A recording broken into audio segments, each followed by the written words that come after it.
and welcome to Business. Nigeria's public debt burden may hit 77 trillion naira if the National Assembly approves the request by President Muhammadu Buhari to restructure the Ways and Means Advances. The Ways and Means Advances is a loan facility through which the Central Bank of Nigeria finances the shortfalls in the government's budget. Director General of the Debt Management Office, Mrs. Patience Oniha, disclosed this during the public presentation of the 2023 budget organized by the Ministry of Finance, Budget and National Planning, Dr. Zainab Ahmed. She, however, noted that the debt would be 70 trillion naira without 5 trillion naira new borrowing and 2 trillion naira promissory notes, even as the federal government spent 5.24 trillion naira servicing debt in 2022. The Central Bank of Nigeria says it will bring up a regulatory policy framework for the implementation of cryptocurrencies in the country. The Apex Bank disclosed this in a report tagged Nigeria Payment System Vision 2025. The banking regulator had earlier banned crypto-related transactions in the banking system. Meanwhile, economists and experts have faulted the Apex Bank's consideration for the stablecoin as ill-timed, considering the failure of the e-naira. Recall the CBN had banned cryptocurrency-related transactions in the country while claiming digital currency was used for money laundering and terrorism.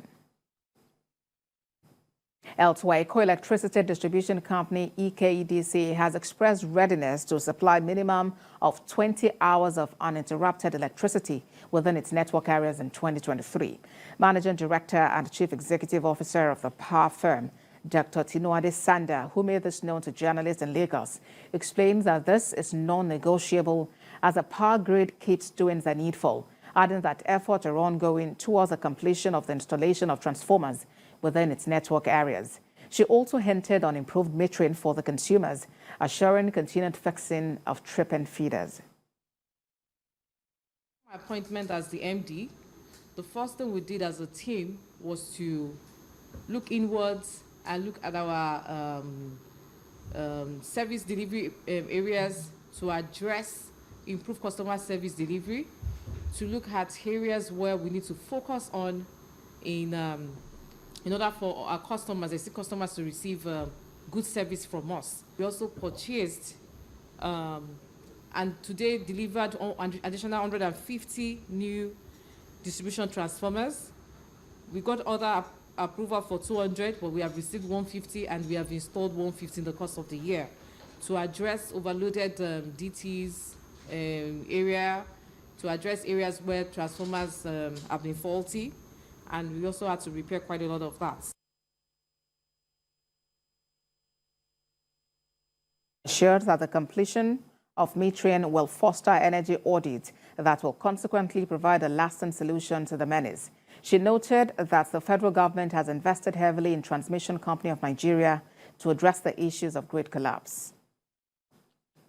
For year 2023, our goal really is to ensure that customers get improved power service delivery, customers are billed accurately, we're able to meet our consumers and bill them for the energy that they've consumed accurately. We hope that in the course of the year also, as we have always been doing as EKDC, continue to settle our market obligations in full. And also we'll continue to address the rehabilitation of our frequent tripping feeders and ensure that we can guarantee uninterrupted power supply. The Nigeria Customs Service has reported that rice is the most smuggled item. Zone A of the Federal Operations Unit affirms that point with seizures worth 13 billion naira in 2022. TVC News correspondent Tifananya Ize reports. Interest. We did all this at the expense of our lives, placing national interest ahead of any narrow, parochial or personal gain. Providing an overview of the Command's 2022 scorecard, Hussein Ijibono, Acting Area Controller, Federal Operations Unit, Zone A, says that sustained anti-smuggling efforts, zero tolerance for duty evasion, and diligent facilitation of trade yielded positive results. Among the items intercepted during the year 2022, rice topped the list with 93,103 bags of 50 kg foreign parboiled rice smuggled through various means. Rice is the major item that is being smuggled now.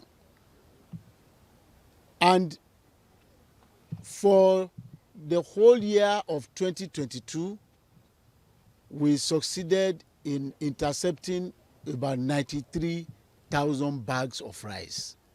That is about 156 trailer loads. And with this ingenious concealment, you will now discover that they are trying to use other means to beat our personnel on the road.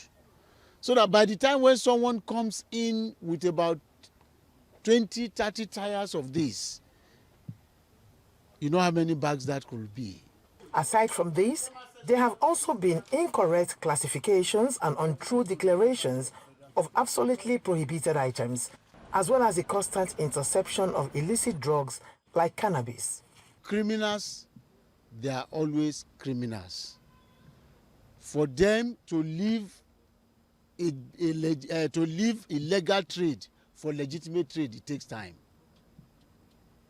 The fact that we are able to make arrests shows our vigilance. It shows our zeal and enthusiasm that we deploy to do the job professionally. And that is why you are seeing this. It is being suggested that stiffer penalties for smuggling illicit and prohibited items are necessary to deter smugglers. Ifunanya Eze, TVC News, Lagos. Today's trading session at the Nigerian exchange closed negative with a loss in market capitalization. The all-share index decreased by 1.52% to close at 50,873.15 points.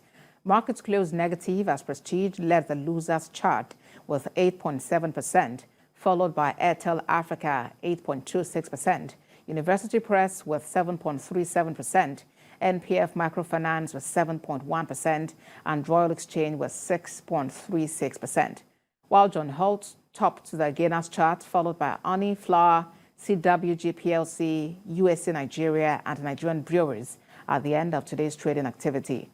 Analyzing today's trading performance at the NGX, equities trader at Planet Capital Limited, Mr. Paul Uzum, while speaking on TVC News' flagship business program, Business Nigeria, expressed optimism about market sentiment despite investors' demand for medium and large cap stocks.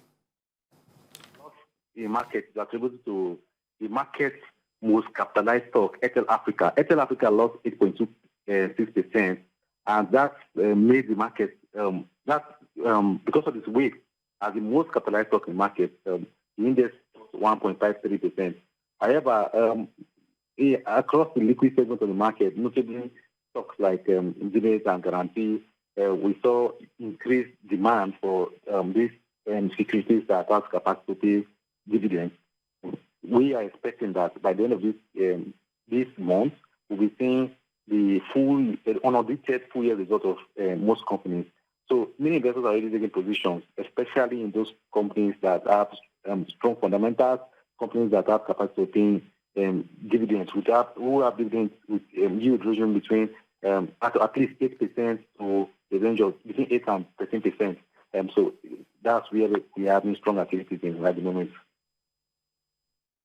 Our Asian shares rose today on hopes by investors for China's emergence from the COVID-19 pandemic, while the dollar stayed under pressure even as the U.S. Federal Reserve had a warning against market bets on interest rate cuts this year.